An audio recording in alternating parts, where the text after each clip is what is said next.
All right, attention. Captain to crew.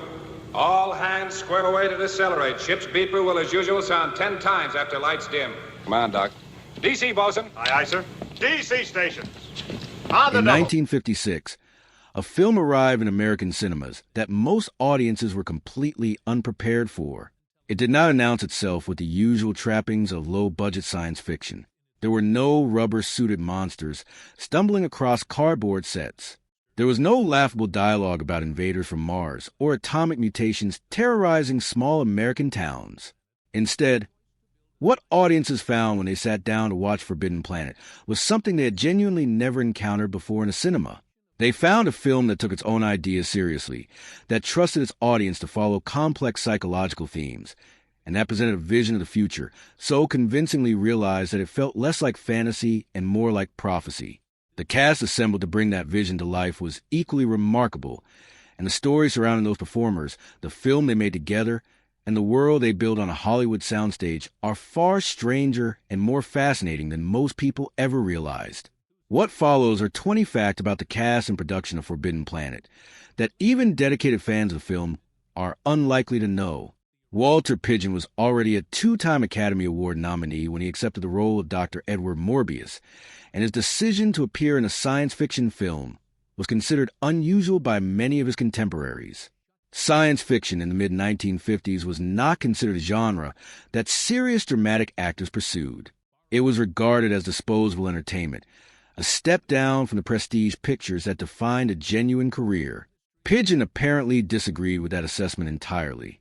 He approached the role of Morbius with the same intensity he brought to his most celebrated dramatic work, and his conviction in the part gave the entire film a gravitas that it could not have achieved without him.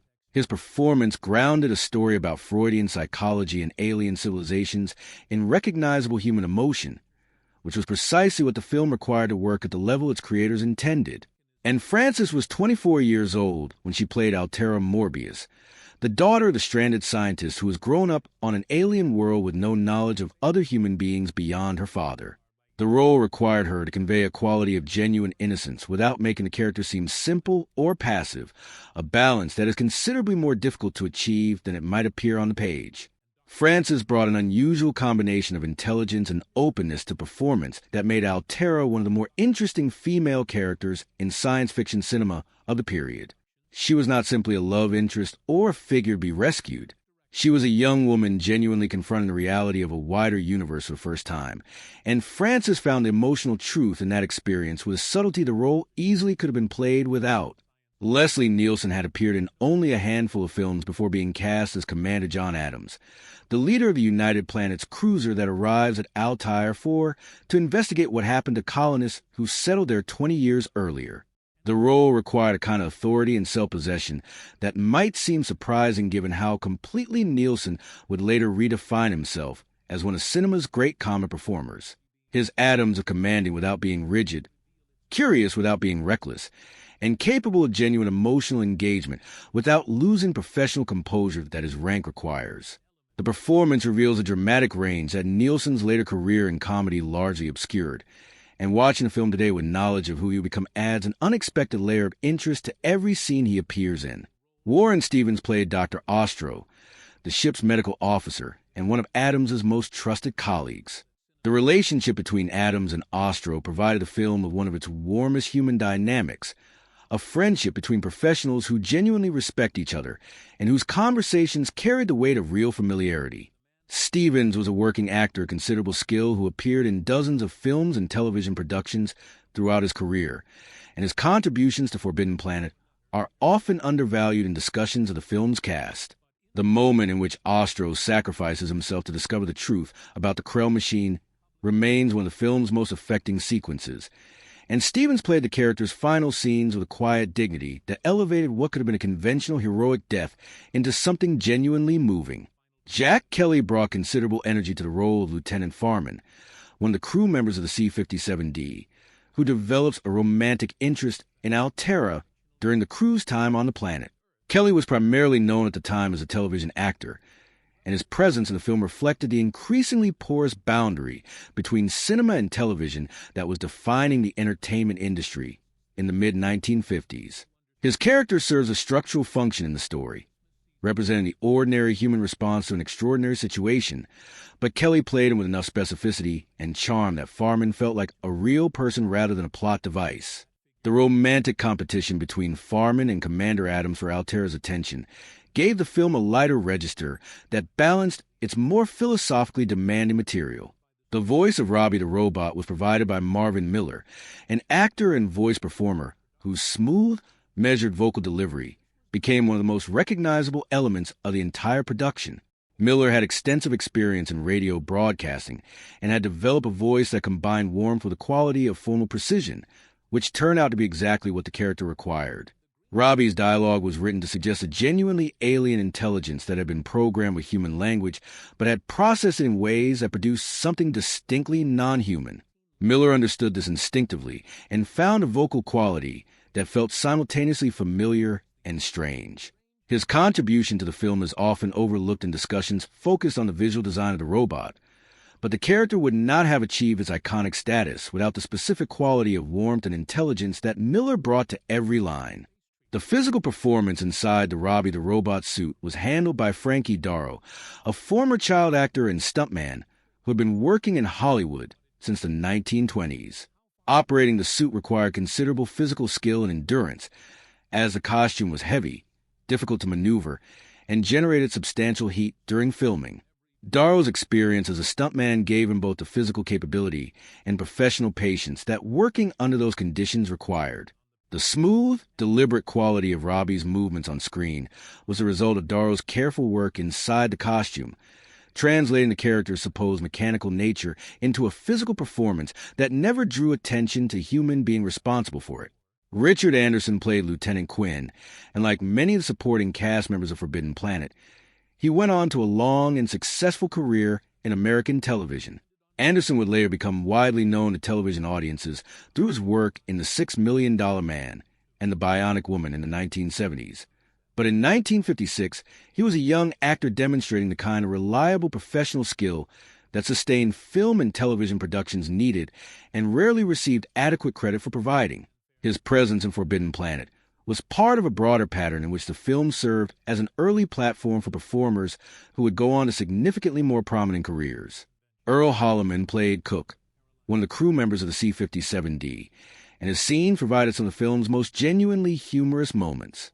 Cook's interactions with Robbie the Robot, particularly his attempts to convince the robot to synthesize bourbon for the crew, offered the production a lighter comic register that relieved the philosophical weight of the main narrative without undermining it. Holliman played these scenes with a natural ease and timing that made Cook one of the film's more likable characters, despite his relatively limited screen time. Like several of his colleagues in the cast, Holliman went on to a long career in American television, and Forbidden Planet represented an early indication of the relaxed charisma that would make him a familiar presence on screen for decades.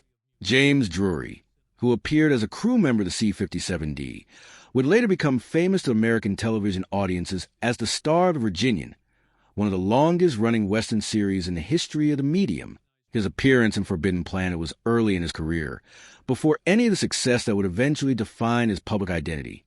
The fact that a single film could count among its supporting cast so many performers who would go on to prominent careers is a testament both to the quality of production and to the casting decisions that assembled such a concentration of talent in roles that the wider culture had not yet recognized as remarkable. Director Fred McLeod Wilcox had a background almost entirely in animal pictures and family films before being assigned to direct Forbidden Planet, a fact that strikes most people as puzzling when they first encounter it. His previous credits included Lassie Come Home and its sequels, and nothing in his filmography suggested any particular aptitude for science fiction or for the kind of technically complex production that Forbidden Planet required. What Wilcox possessed, however, was a gift for creating a sense of wonder, a quality of genuine emotional engagement with extraordinary situations that his animal pictures had demanded and that translated surprisingly well to the science fiction context. His handling of the film's more intimate dramatic scenes showed a sensitivity to performance that a more technically minded director might have sacrificed in pursuit of visual spectacle. The screenplay was written by Cyril Hume, who built the story on a framework drawn directly from William Shakespeare's A Tempest. Dr. Morbius was conceived as a version of Prospero, the scholar who acquires supernatural power through knowledge and whose inability to control the darker aspects of his own nature drives the central tragedy of Shakespeare's play. This decision to anchor a science fiction blockbuster in a 400-year-old theatrical text was deeply unusual for Hollywood in 1956, and the confidence required to attempt it reflected both the ambitions of the production and the genuine literary seriousness with which Hume approached his material. The result was a screenplay that operated simultaneously as an adventure story, a psychological drama, and a philosophical meditation on the dangers of unchecked intellectual ambition. The relationship between the cast members and the extraordinary physical environment they worked within deserved specific attention because the sets constructed for Forbidden Planet were unlike anything that had been built for a science fiction production before. The underground Krell machinery sequences required enormous physical constructions designed to suggest a technology so advanced it had moved beyond anything human comprehension could contain. Vast turbines, endless corridors, and mechanisms of alien purpose surrounded the actors during filming, and working within those spaces produced a quality of genuine awe in the performances that no amount of acting technique could fully replicate without the physical reality of the environment. The cast was essentially placed inside a vision of something genuinely alien, and the effect on their work was visible on screen. The film's total budget of approximately $1.9 million was considered substantial for a science fiction production in 1956, and a significant portion of that money was spent on creating the physical world that the cast inhabited. The production design gave the performers something real to react to, which was not a given in science fiction filmmaking of the period. Many comparable productions require their cast to perform against backdrops that bore no convincing relationship to the stories being told, and the resulting performances frequently showed the strain of that disconnection. Forbidden Planet made a different choice, investing in physical reality as a foundation of dramatic conviction, and the cast responded accordingly. The connection between Forbidden Planet and the original Star Trek television series extended to the casting process for Star Trek itself. Internal documents from the development of Star Trek show that Gene Roddenberry's team actively considered Leslie Nielsen and Francis and Warren Stevens for significant roles in the new production. The fact that the people developing Star Trek looked first to performers who had appeared in Forbidden Planet reveals how clearly they understood the genealogical relationship between the two productions, whatever Roddenberry may have said publicly about the degree of that influence. The cast of Forbidden Planet was essentially auditioned, at least on paper, for a production that would not have existed in the form it took without the film they had made together a decade earlier. Leslie Nielsen's personal response to Star Trek when the show first appeared in 1966 was characteristic of the man as his colleagues described him. Early one morning, before the production day had properly begun, he telephoned the Star Trek production office and spoke with a young production secretary named D.C. Fontana, who would later become one of the series' most important writers. He called simply to express his admiration for what the production team had achieved, to acknowledge that the show had done something that mattered, and to connect that achievement to the film he had appeared in 10 years earlier. The call was made without publicity and without any professional motive. It was the gesture of someone who understood the history he had been part of and wanted to honor the continuation of it. The Academy Award nomination for Best Special Effects that Forbidden Planet received at the 29th Academy Awards validated what audiences and critics had already recognized, that the film represented a genuine technical achievement that changed what was considered possible within the genre.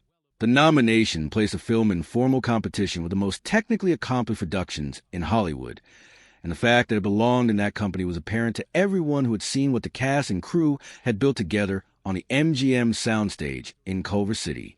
The production designer Cedric Gibbons, who had won the Oscar for Best Art Direction 11 times in his career, and had played a role in designing the Oscar statuette itself, brought a visual authority to the film that announced its ambitions before a single word of dialogue was spoken. The auction of the original Robbie the Robot suit in November 2017 brought the story of the film's most famous creation to a remarkable conclusion.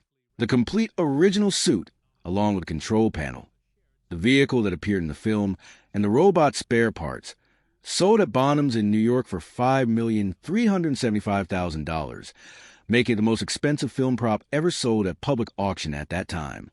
The price reflected not merely the rarity of the object, but the depth of feeling that the film and its cast had generated across 6 decades. The people who drove that bidding upward were honoring something that had meant something real to them, a film that had changed their understanding of what cinema was capable of achieving.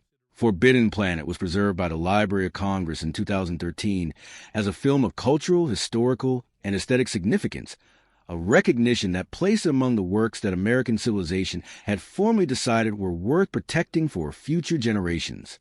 The cast who made that film, some celebrated and some largely forgotten by the wider culture, had together created something that outlasted the moment of its making and continued to speak to audiences who had no direct connection to the world in which it was produced. That is the deepest measure of any work of art, not the award it receives or the records it breaks, but whether it survives long enough to find the audience that needs it. Forbidden Planet found that audience in 1956 and has been finding new ones ever since.